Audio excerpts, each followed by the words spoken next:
Bueno, hoy corresponde a ver cómo preparamos nosotros soluciones en el laboratorio clínico. Pero con ustedes ya trabajamos en soluciones, ¿se acuerdan? Que el primer práctico del BIMI 070 correspondía a soluciones también. Así que ahora lo vamos a ver, pero más aplicado a lo que es la bioquímica. Matías, entonces tú quedas de anfitrión, ahora yo no me voy a preocupar de los que están llegando, te preocupas tú. Sí, profe, no se ¿Ya? preocupe. Muchas gracias. Bien, les voy a compartir pantalla.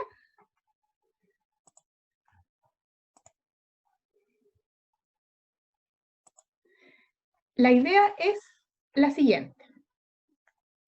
Ustedes tienen que hacer durante estas sesiones también una pequeña prueba del taller. Pero esta prueba la vamos a ir haciendo en conjunto.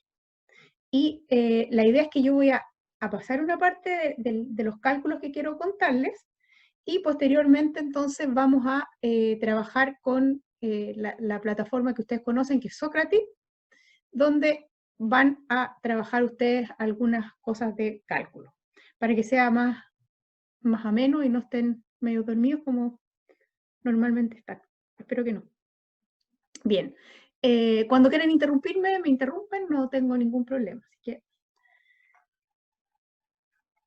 eso.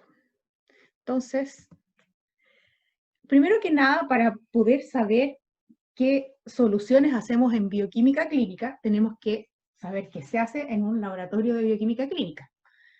Hoy en día los laboratorios están bastante en boga por la contingencia que están trabajando ya full en los diagnósticos de distintas formas de pesquisar este famoso virus, ¿no es cierto?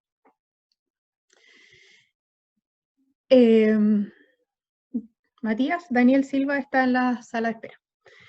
Bueno, nosotros en el laboratorio clínico trabajamos con diferentes muestras de pacientes y la idea de entregar entonces una respuesta a una pregunta que se hace el médico sobre el estado patológico de la persona que va a consultarle. Entonces los resultados del laboratorio, como ustedes van a ver ya hacia el final de su carrera, contribuyen al estudio, prevención y al diagnóstico de los problemas de salud que pudiera tener esa persona. ¿Qué tipos de muestras se evalúan? Tenemos muestras de sangre, donde tenemos distintos tipos, como la sangre total, el plasma y el suero. Muestras de orina, diferentes también cuando queremos hacer un análisis cualitativo, que usamos orina de primera emisión, segundo chorro, y análisis cuantitativo cuando trabajamos con orina de 24 horas. Y también tenemos otros fluidos biológicos, como son, por ejemplo, líquido acítico, líquido pleural, cefalorraquídeo, seminal, sinovial, etc. Hoy en día está en boga hacer, por ejemplo, la técnica del PCR que se hace en un hisopado nasofaríngeo y también con muestras de saliva. Aquí tenemos las distintas determinaciones que nosotros podemos hacer en suero, que son parte de lo que se conoce como el perfil bioquímico, que es algo súper elemental y básico que uno hace cuando quiere ver el estado de salud de un paciente. ¿Por qué todo esto que expliqué antes? Porque, bueno, hay que contextualizar qué es lo que se hace en un laboratorio clínico. Y si ustedes ven acá, esto es un laboratorio clínico donde están full trabajo. ¿Y qué es lo que tenemos acá? Tenemos las soluciones, que son las soluciones que vamos a aprender o a tratar de calcular cómo se preparan. Y otra cosa que tenemos aquí es esto, que son las micropipetas. Y nosotros tenemos que acostumbrarnos a que vamos a trabajar generalmente con volúmenes súper pequeñitos de los reactivos y también de las muestras con que vamos a trabajar. Por lo tanto, tenemos que conocer muy bien tanto cómo se manipulan las pipetas, que yo creo que ustedes ya han visto, y también trabajar con el concepto de los volúmenes que involucran el trabajar con esas micropipetas, ya que son volúmenes súper pequeñitos que van desde de 1 microlitro, y a veces menos, hasta, dependiendo de la pipeta, por ejemplo, puede ser de 1 a 10 microlitros, y otra que sea de 10 a 100, otras que son de 20 a 200, otras que son de 200 a 1000, y también hay hasta 5000. 5000 que son 5 ml. Aquí también podemos ver equipos automáticos que hay, pero lo importante en este caso van a ser los reactivos. ¿Cuál es la solución que nosotros más comúnmente usamos? No quise nombrar cuál es el elemento que más comúnmente usamos, porque el elemento que más comúnmente usamos en el laboratorio es el agua destilada, que tiene que ser de buena calidad. Pero algo que tú dices, ¿con qué completo el volumen? ¿Con qué diluyo la muestra? Generalmente vamos a trabajar con estas soluciones, que son solución salina. ¿Qué es la solución salina? Es un cloruro de sodio a la concentración plasmática que nosotros mantenemos en nuestra sangre. ¿Ya? Lo pueden conocer como solución salina o también como suero o solución fisiológica, suero fisiológico. En general, de esas dos formas se puede conocer. Y corresponde entonces a una solución de cloruro de sodio 0,15 molar, o lo que equivale también a 0,9%.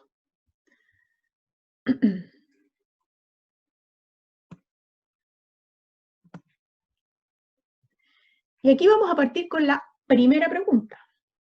Si nosotros queremos preparar, vamos a partir desde bien básico, para que ustedes un poco empecemos a jugar con estos números y esta forma de calcular las cosas, ¿ya? Para ir complicándonos a medida que va a ir transcurriendo este taller.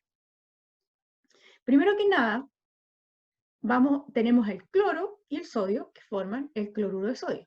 Súper simple porque es una molécula y una molécula.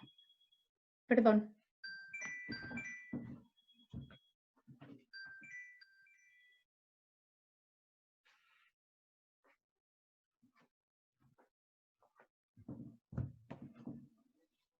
Ya, estoy colaborando en la Seremía de Salud, así que me llegan llamadas a veces. Estábamos entonces que la molécula de cloruro de sodio es súper simple, porque tiene una molécula de sodio y una molécula de cloruro, y eso lo saben ustedes de más. También está indicado acá el peso molecular del cloro y del sodio. Y nosotros, si queremos preparar 1 litro de solución 1 molar, o sea, ya más fácil imposible, ¿cuánto cloruro de sodio necesitamos para preparar esto? Volvamos a nuestros recuerdos que tenemos desde la BIMI 070 y vamos a acordarnos que 1 mol equivale al peso molecular de la sustancia en 1 litro de solución. Por lo tanto, es casi la definición de molaridad lo que nosotros estamos pidiendo en este primer cálculo. ¿Cuánto pesa 1 mol entonces? ¿Alguien puede dar la respuesta?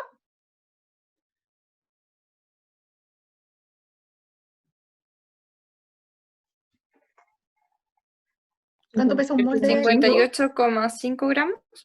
Perfecto, así de simple. Entonces tenemos que 1 mol de cloruro de sodio es la suma de las dos moléculas que componen a este compuesto, ¿cierto?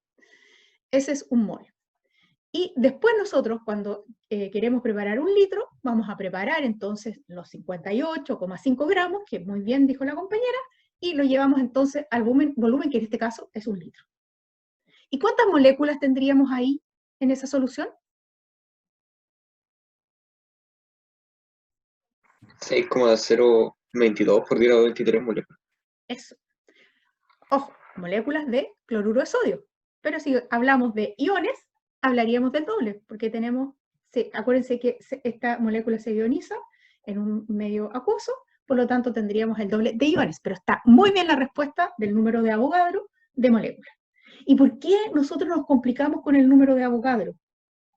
Justamente por eso, porque nosotros, sabiendo el número de moléculas, podemos hacer cálculos mucho más específicos en cuanto, por ejemplo, a si yo tengo una enzima, o tengo otro reactivo, o una sal, o un ácido, ya no hago reaccionar peso a peso, sino que molécula a molécula. Y yo necesito tantas moléculas de esto, con tantas moléculas de esto, y puedo hacerlas reaccionar. Es mucho más específico, sé número de moléculas, no sé, porque un mol de cloruro de sodio pesa 58, pero un mol de glucosa pesa 190, un mol de sacarosa 340. Entonces no tiene relación. Si yo pesara 100 gramos de uno y 100 gramos del otro, no tendría por ningún lado una cantidad equivalente de moléculas. En cambio, si yo quiero tener una cantidad equivalente de moléculas de cloruro de sodio y de glucosa, tendría que pesar entonces su peso molecular y llevarlo entonces al volumen final. Ese concepto espero que esté súper claro. ¿Sí? Supongamos. El silencio otorga. Sí, profe. Sí, profe, está súper claro. Qué bueno. Vamos a seguir entonces. Ya. Y la solución salina ahora. Nosotros queremos preparar 250 ml de una solución de cloruro de sodio que sea 0,15 molar, que es la solución salina, como les conté al principio. ¿Cuánto yo debo preparar, debo tomar de la solución 1 molar? En primer lugar, ¿qué tengo que tomar? Tengo que tomar un volumen, ¿cierto? Porque la solución ya está preparada. ¿Ya? Entonces yo necesito, mi pregunta, no puedo responder con que son tantos gramos, porque me están preparando, me están pidiendo que a partir de una solución yo prepare otra solución. Eso se llama una dilución. Entonces yo a partir de la solución 1 molar que preparé en el paso anterior, yo voy a preparar entonces esta solución que van a ser 250 ml de una solución 0,15 molar. ¿Y cómo sería?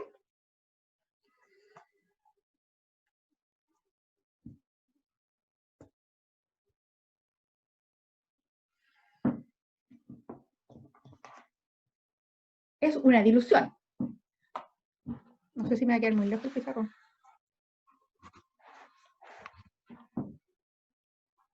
¿27,5 o no? Vamos a Igual me dio dejarlo. 37,5 ml. Calcúlenlo. 1 Sí. molar por Sí. X igual 250 ml, que es lo que tengo que preparar, por 0,15 molar. ¿Ya? Esa es la regla de 3 que ustedes tienen que establecer. Y dame una regla de 3 y mover el mundo. ¿No se ve mucho en mis anotaciones? ¿O parece que no mucho? Con la regla de 3 nosotros nos vamos a solucionar muchos problemas. Así que vale la pena ejercitarla. Siempre son útiles.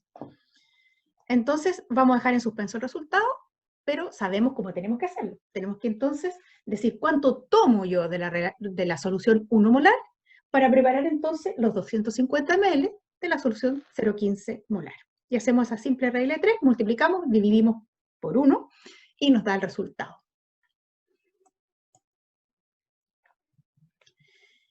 Ahora, si yo dijera, en realidad no tengo la solución, no tengo la solución 1 molar, pero sí tengo la sal.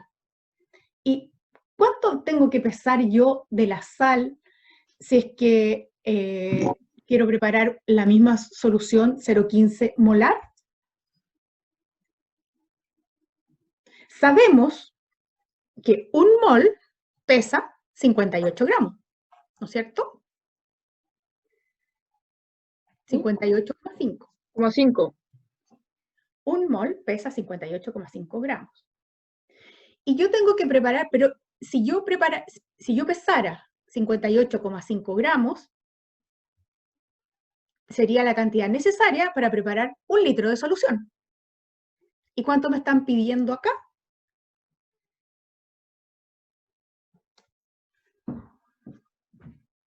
58.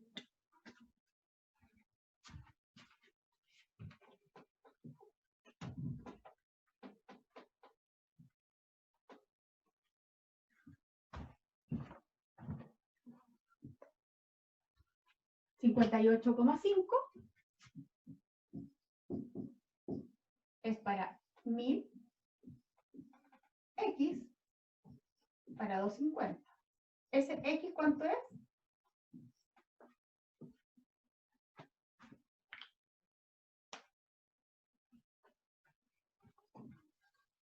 ¿Quién tiene el resultado? Ese lo vamos a decir.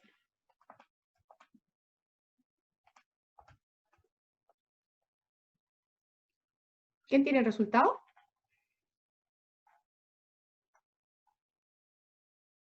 Nadie.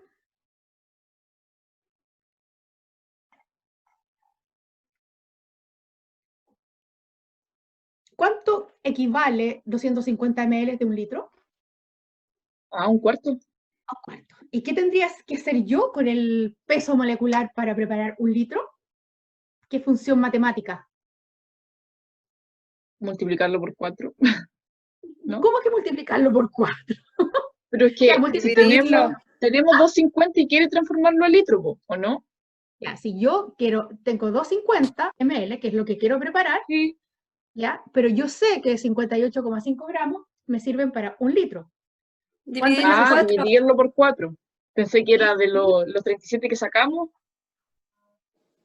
Los Multiplicarlo por 58,7, porque aquí está dividirlo. pesando. Debo pesar de la sal. Aquí está, debo pesar de la sal. ¿Ya? Entonces, no sé si me va a resultar. Tengo 58,5 dividido por 4. ¿De acuerdo? Y eso les da un número. Aproximadamente con 3 decimales, 14,6. ¿Sí o no? Sí. Sí. Sí, profe. Bien. Ya. ¿Están con chat? Mi ayudante que se preocupa del chat. Ya. ¿Qué pasa si resulta que yo voy al laboratorio y esa sal que yo tengo, que encuentro ahí donde se guardan los reactivos, no es una sal pura? Esto no es algo que ocurra en otras partes, ocurre muy a menudo en nuestros propios laboratorios. Resulta que la sal que se compra no es 100%, es 90%. Primero que nada, pensemos el resultado. Si mi sal es 90%, ¿cómo debería ser el resultado que yo tengo en la cantidad de sal que tengo que pesar? ¿Es mayor o es menor que el resultado de la sal pura? Habría que agregarle un 10% más para tener la misma cantidad, ¿o no? Exactamente, vas por muy buen camino. A poner más volumen. Exactamente, yo tengo que pesar, entonces siempre tengo que pensar, en este caso, que tengo que pesar una cantidad más. ¿Y cuánto debería pesar más? Es justamente lo que dice la compañera, es un 10% más. Entonces, hacemos la regla de 3 y decimos, si mi sal es 100% pura, yo tengo que pesar 14,6 gramos. Pero si mi sal no es pura, tengo que pesar cuánto, y el resultado que yo tengo debería ser un número mayor. Si por A o C motivo no me da un número mayor, quiere decir que está mal planteada la regla de 3. Y aquí va un consejo muy importante. Siempre, antes de tener un resultado numérico, piensen la magnitud del resultado que deberían obtener. Es decir, punto 1, si me están pidiendo preparar una cantidad 250 ml de cloruro de sodio a partir del reactivo, tengo que saber que tengo que pesar algo, no puedo contestar un volumen, ¿no es cierto? Eso es obvio. Y si mi sal no es pura, también sé que tiene que ser una cantidad mayor. Siempre entonces ustedes, antes de dar una respuesta, piensen cómo debería ser esa respuesta. No van a tener el número final, pero sí van a orientarse en la magnitud y en el tipo de resultado que les están pidiendo. ¿Ya? Eso que les quede súper claro. Ya. Ahora van a abrir, estaban asociados a un rotor que hacía girar este magnetito y podíamos disolver en el vaso precipitado la sal o el soluto que estemos preparando. Posteriormente enrasábamos el volumen requerido en un matraz aforado, pero nunca guardábamos ahí, sino que después utilizamos un envase plástico o el que corresponda, si es que, por ejemplo, si es que es un elemento que es sensible a la luz, o si es un elemento que corroe el vidrio, como por ejemplo el hidróxido de sodio, como vamos a ver más adelante, usamos el envase adecuado, y muy importante es agregar una etiqueta que indique de qué solución se trata. En este caso nosotros pusimos la solución en porcentaje, podría ser en molaridad. 0,9% equivale a 0,15 molar, así que cualquiera de las dos cosas está bien. Y preparado entonces por la persona que corresponda, y la fecha. ¿Ya? Eso muy importante.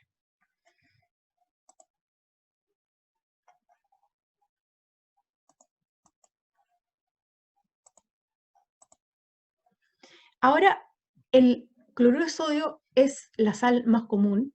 ¿Y por qué se utiliza? Porque mantiene las propiedades salinas, o la concentración salina más importante, o las propiedades físico-químicas de la sangre. Por eso que en clínica es una solución que es muy utilizada cuando nosotros queremos diluir, o qué sé yo, también para conservar la actividad enzimática, también utilizamos entonces este cloruro de sodio.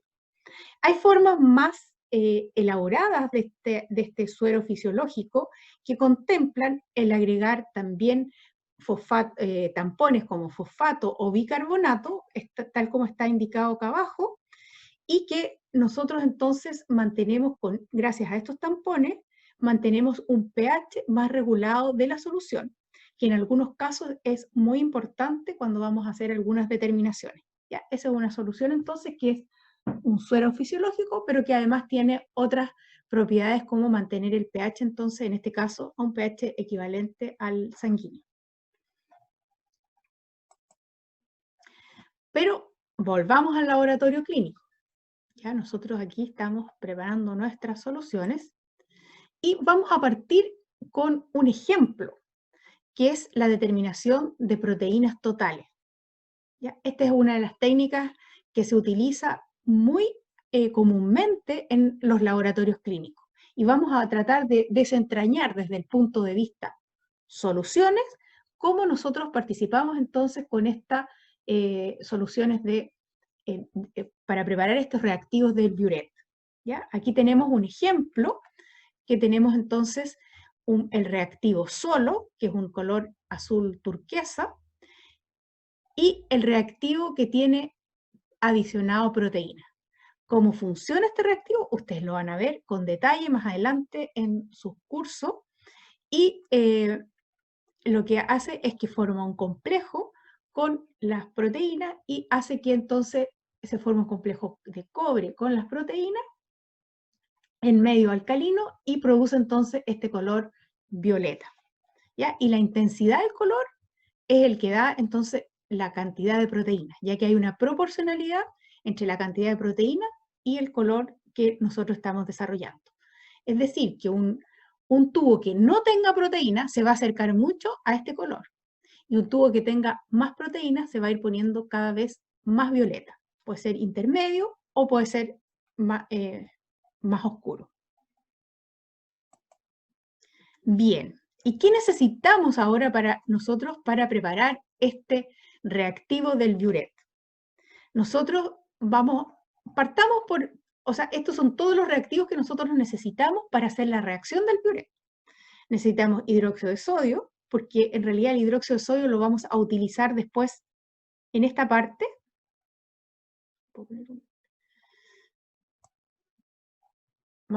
Este hidróxido de sodio que estamos preparando acá, lo vamos a utilizar entonces al preparar el reactivo del Biuret, pero tenemos que prepararlo independientemente. Y también tenemos que preparar una concentración de proteínas que nosotros conozcamos su concentración, para poder entonces determinar muestras problemas.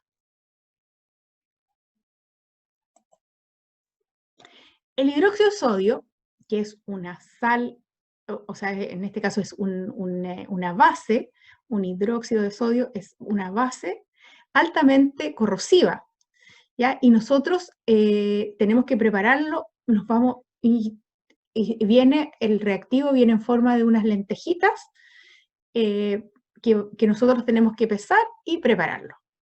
Pero resulta que nos piden preparar una solución 2,5 normal. Y nosotros encontramos que en el refrigerador había una solución 4 molar. ¡Eureka! Hagamos una dilución. En primer lugar, si yo necesito preparar 500 ml del hidróxido de sodio 2,5 normal, la primera pregunta es, ¿puedo utilizar la solución? Ahí hay dos cosas que preguntar. Una, preguntarle a sus colegas si es que pueden usar ese hidróxido de sodio o lo tienen pensado para otra cosa, porque si no, uno se puede meter en unos poquitos problemas. Y también si pueden utilizarla en relación a si les sirve. ¿Está más diluida o no? ¿Cómo es la normalidad y la molaridad en este caso?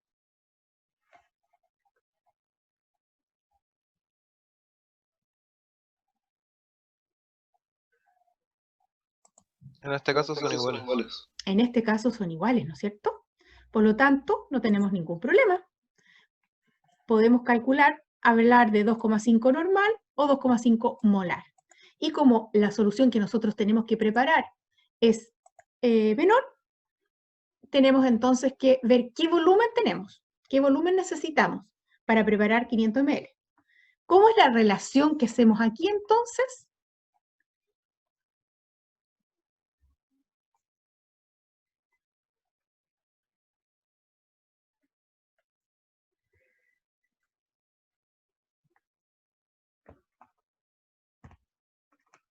Planteamos una regla de 3.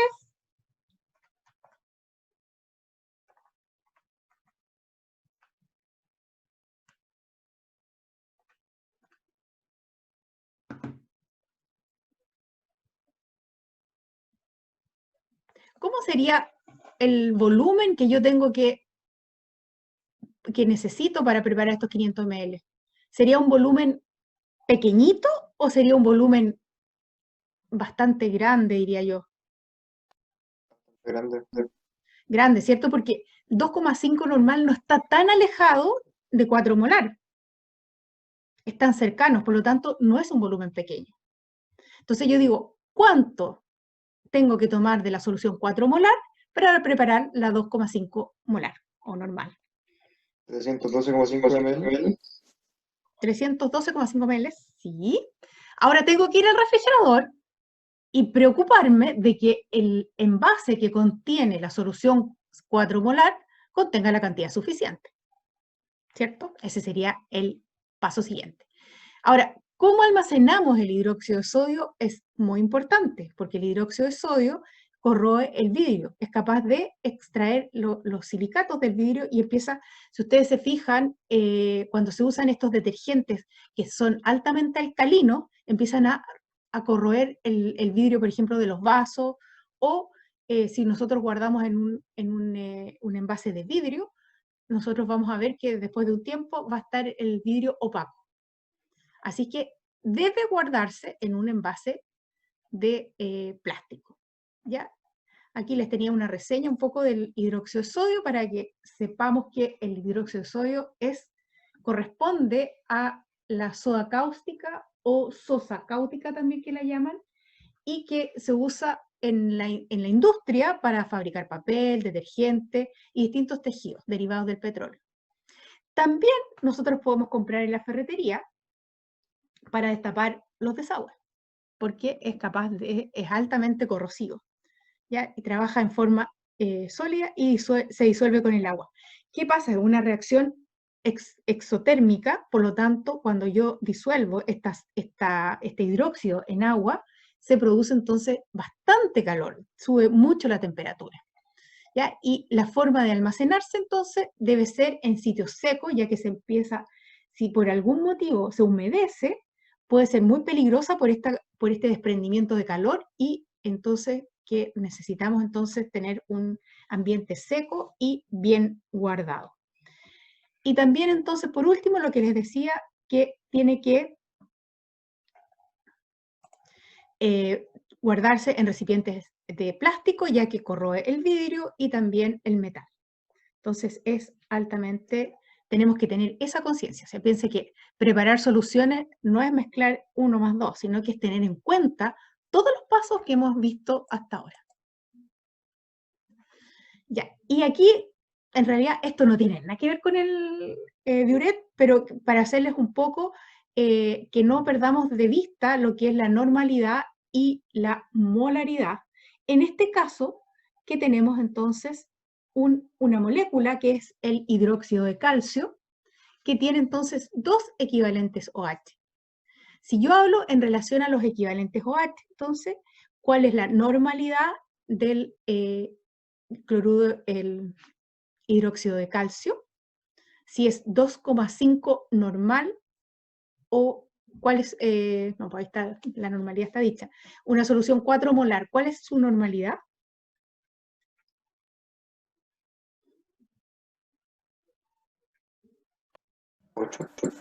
8, perfecto.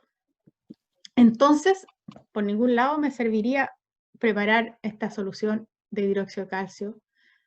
O sea, bueno, sí, a partir de este hidróxido de calcio, 8 molar, tendría que tomar entonces la mitad que si hubiera sido hidróxido de sodio como el caso anterior. ¿Ya? ¿Qué volumen requiere entonces para preparar? No entendí. Ya, mira, la idea es que nosotros juguemos un poco con molaridad y normalidad. Y en este caso que tenemos hidróxido de calcio, nosotros sabemos que una solución 4 molar, que es equivalente a lo que habíamos visto acá, pero que era hidróxido de sodio, nosotros vamos a tener entonces que este hidróxido de calcio, que es 4 molar, es equivalente a, lo dijo muy bien tu compañero, a 8 normal. ¿Sí? Sí, es Porque que tenemos solamente tengo que multiplicar el número de OH por la concentración. Claro, porque en este caso tú estás cambiando de molaridad a normalidad, por lo tanto tienes entonces más moléculas en una solución de una molaridad, por ejemplo, 4, vas a tener el doble de equivalentes. Por eso es 8. Profe, en eso tengo, me enredo mucho.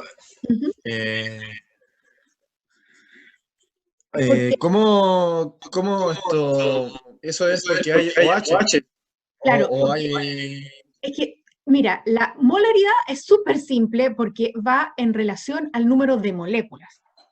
Pero la normalidad va en relación a una característica de la molécula, que en este caso nosotros estamos tomando los OH. Por lo tanto, cuando yo tengo un mol de la molécula completa, voy a tener 2 moles de los OH.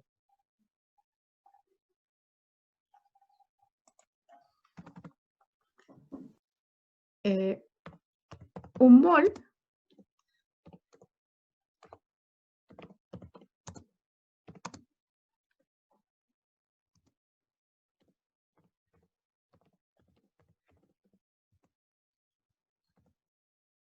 en este caso, un mol equivale a 2 equivalentes OH, o es igual a 2 Y en el caso de que una molécula no tuviera OH, tienen que explicarte si son equivalentes, por ejemplo, redox, electrones que están cediéndose, electrones que están captándose, o una molécula en particular. Por ejemplo, el ácido sulfúrico, que es H2SO4, te lo van a decir en función de los equivalentes ácidos. Entonces también, un mol de ácido sulfúrico va a ser 2 normal, porque tiene 2 equivalentes en un mol. ¿Ya? Gracias, profe. En relación a la característica de la molécula, que en este caso son los OHs. Por lo tanto, si el caso fuera de hidróxido de calcio, yo debería pesar la mitad que si fuera hidróxido de sodio, para tener la misma cantidad entonces, o sea, no pesar, perdón, medir, para tener la misma cantidad entonces de moles en este caso. O porque me lo están pidiendo, perdón, de equivalente. Me lo están pidiendo en equivalentes. Si fuera moles sería distinto. ¿Ya? esto hay que pensarlo, y hay que pensarlo con figuras, así como una pelotita con dos pelotitas. Entonces, de esa manera, el calcio, la molécula de hidróxido de calcio, tiene 2 OH, por lo tanto, el doble de equivalentes. Bien, eso era para que nos acordáramos de la normalidad.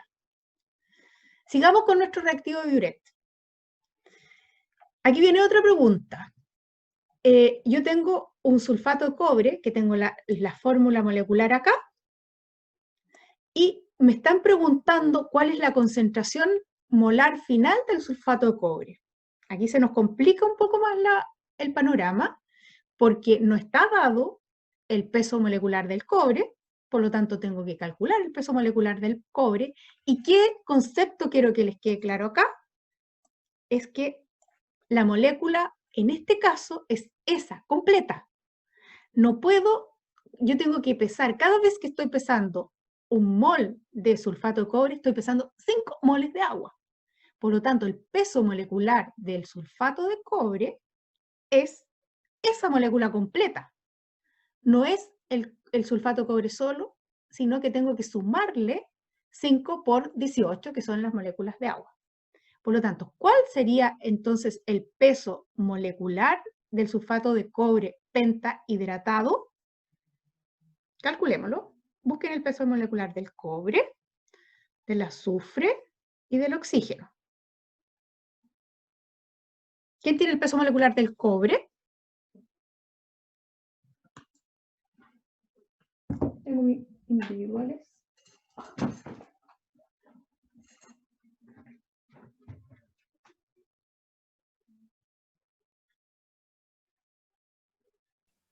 Un compañero dice 249,7 aprox. 249,7, pero el peso del cobre primero.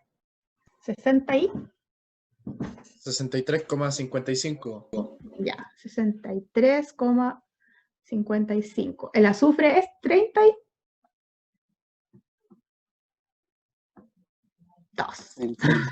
Y el oxígeno es 16. Del colegio se lo habían sacado. Ya, entonces el oxígeno lo multiplico por 4 y después tengo que sumarle 18 por 5. Vamos a confirmar que lo que hizo su compañero fue bien. Por 4 igual más 63,55 más 32, 159,5. Si el cobre no estuviera pentahidratado, sería 159,55. ¿Estamos de acuerdo? Sí. Y tengo que sumar entonces, el agua pesa 18 por 5, tengo que sumarle 90, más lo que tenía antes, 159,55, igual 249,55. ¿Eso había dicho? Sí. Perfecto. Profe, ahí se suma, se multiplica. Se suman los 5 por 18. Este por de aquí no es un por, sino que es que cada molécula tiene 5 moléculas de agua. Cada molécula de cobre, pero no es que significa que lo tienes que sumar, que lo tienes que multiplicar, lo tienes que sumar. ¿Ya? Aquí tenemos otro caso, que no es el caso que estamos viendo, por eso lo puse como un poco más claro, que también, entonces, este tartrato de sodio y potasio, que es una molécula bastante compleja, tiene sodio, potasio, y esta molécula orgánica que es el tartrato, y está cristalizado entonces con 4 moléculas de agua. Esa es la estructura cristalina de estas moléculas, contiene entonces esa cantidad de moléculas de agua.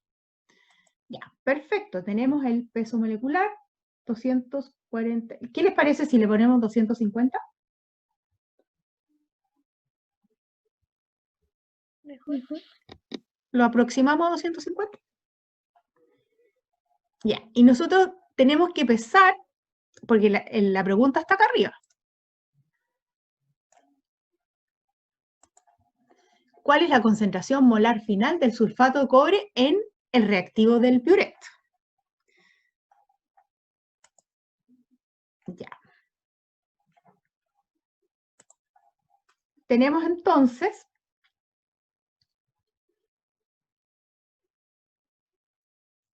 que pesamos, entonces un mol equivale a 250 gramos. ¿Sí? Sí. ¿Cuántos moles son 1,5 gramos? Esa es la pregunta que tenemos que hacernos.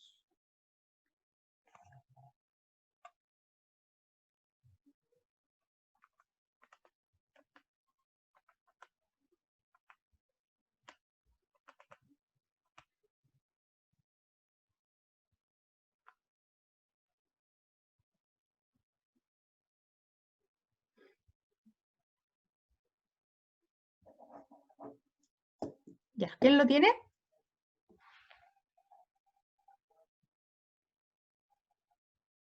Es una regla de 3 súper simple.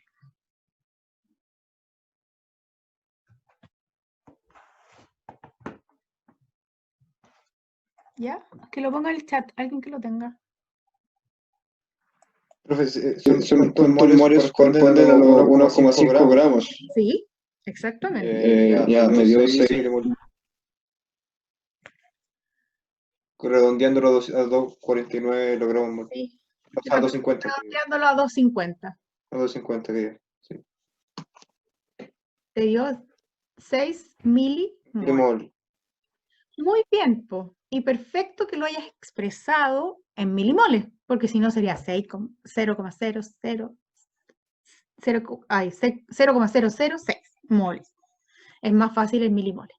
Ahora, es súper simple porque nos están pidiendo que lo preparemos en 1000 ml. Por lo tanto, no hay otro cálculo más que hacer. Es 6 milimoles, entonces es la concentración final molar del sulfato de cobre en el reactivo del biuret. Fácil y bonito. ¿Ya? Porque al final se termina guardando como tiene hidróxido de sodio, se guarda en un frasco de polietileno. Esto está copiado de una guía de trabajos prácticos donde preparamos el biuret, así que está todo indicado.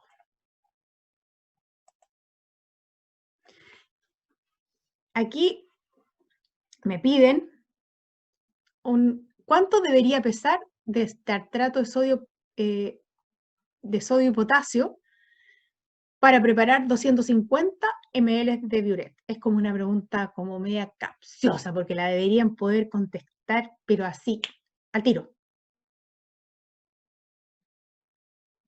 Ya, pues. ¿Quién se atreve?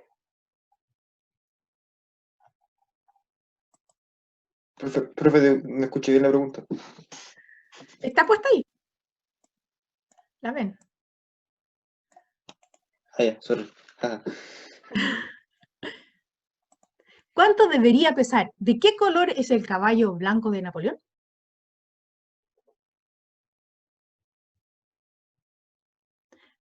Lo que yo estoy preparando es 1000 ml, ¿no es cierto? Quiero ver, ahí. Y me están pidiendo que prepare 250. Si tengo 6 para 1 litro, ¿cuánto tengo para 250? Ya, pues, quiero opción. 1,5. 1,5. Me han devuelto la fe en la humanidad. Bien, súper simple, no había nada más que calcular que decir que era 1,5, porque estamos trabajando simplemente en un volumen más pequeño, pero no hemos cambiado la concentración. Por lo tanto, es simplemente, resulta que queremos ahorrar en el laboratorio y no queríamos preparar entonces 1 litro, sino que vamos a preparar 250. ¿Cuánto peso? 1,5 gramos. Simple. ¿Y si fuera medio litro? 3. 3. Bien. Eso. Ahora, ¿cuánto debo tomar para preparar, cuánto debo tomar de un hidróxido de sodio, que es 7 molar para la solución de biuret? Aquí es simple, pero no tan simple. porque me están pidiendo 300 ml de hidróxido de sodio 2,5 normal. ¿Ya? Entonces digo 300 ml y yo tengo una solución 7 molar. Ahí puedo seguir distintos caminos. ¿Qué caminos puedo hacer? Puedo irme por el lado de esos 7 molares, llevarlos a 2,5 molar. Es una posibilidad. Y la otra posibilidad es decir, cuánto debo tomar directo de la solución 7 molar para preparar entonces la solución de 1 litro. Es decir, sacar la cantidad de moles que yo necesito para el litro y la cantidad de moles que tengo que tomar entonces de la solución 7 molar. Cualquier camino está bien, si es que llegamos al resultado.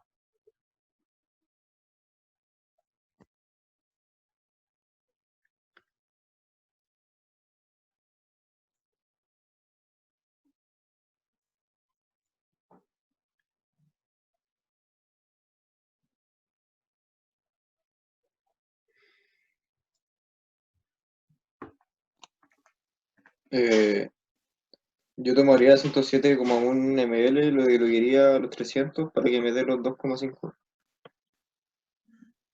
¿Tomaría cuánto?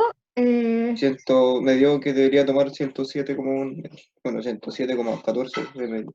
Ya, Y eso lo diluyo 300 y me da 2,5. está bien. Está perfecto. 5 dividido por 7 igual. 107,1, sí. Y ahí vale lo que les decía antes, que ustedes tienen que pensar el resultado. Piensen que el orden de magnitud entre 7 y 2,5 es aproximadamente 3 veces. ¿Cierto? 7 es 3 veces 2,5. Más o menos, no es exacto, pero más o menos. Entonces el resultado, si yo tengo una concentración que es 3 veces más, debería ser un volumen 3 veces menos. Y en este caso me está dando 107, por lo tanto, yo sé que mi resultado está correcto. ¿Les queda claro que cualquier resultado, lo más importante es pensarlo antes, no ponerlo en el papel, porque una vez que lo puso en el papel, ya como que uno se desliga del resultado? No, piénsenlo, eso es lo más importante. Bueno, y finalmente nosotros preparamos nuestra solución de proteínas, fantástico. Aquí es donde vamos a ver entonces estas distintas concentraciones del azulito. Aquí en realidad esto es un poco un degradé de otros colores, pero es la determinación de proteínas. ¿Qué es lo que necesitamos nosotros en el laboratorio para determinar un biuret? Ya lo vimos, necesitamos una balanza para pesar, necesitamos que puede ser una balanza para pesar del orden de los gramos, una balanza analítica para pesar del orden de los miligramos, necesitamos pipetas, aquí tenemos unas que son las típicas pipetas, estas son multicanal se llaman, y tenemos también otro elemento que es el espectrofotómetro, que es súper importante. Nosotros lo utilizamos en el 070 para medir las concentraciones cuando ustedes diluían en el práctico, el primer práctico que hicieron, pero no creo que se acuerden. Pero ya los van a usar nuevamente. Bueno, los microscopios, que en este caso no tiene mucho que ver, pero también es un elemento del laboratorio. Ahora, ¿qué es lo que, como estamos tan de moda con el COVID, qué es lo que se necesita para determinar muestras de COVID? También podemos usar un termociclador, balanza, estufas, esto es un lector de placas, pero en el fondo es también, no pierdan el miedo a las técnicas, porque las técnicas son simples. Aquí tenemos un ejemplo de una técnica colorimétrica desarrollada por unos científicos jóvenes para determinar colorimétricamente la presencia del RNA viral del COVID. ¿Ya? Este tubo es positivo, tenemos estos tubos que son negativos, este es positivo Y acá tenemos un control positivo y un control negativo. ¿Ya? Una técnica muy interesante. Así que el mundo se abrió para los científicos. Estamos top one. Así que, bueno, eso era lo que yo tenía para mostrarles en este taller número 1. Así que, ¿tienen preguntas? Veo que hay algo en el chat. Ah, ya, los resultados. Bien.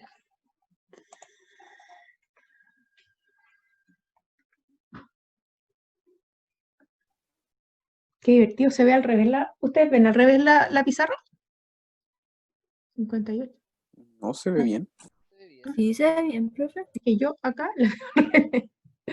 Pero bueno. Voy a tener que perfeccionar mi pizarra. Bien, chicos. ¿Preguntas? No, No, profe. aparte no. No, profe. No, súper claro, profe. Qué bueno, me alegro. Voy a parar de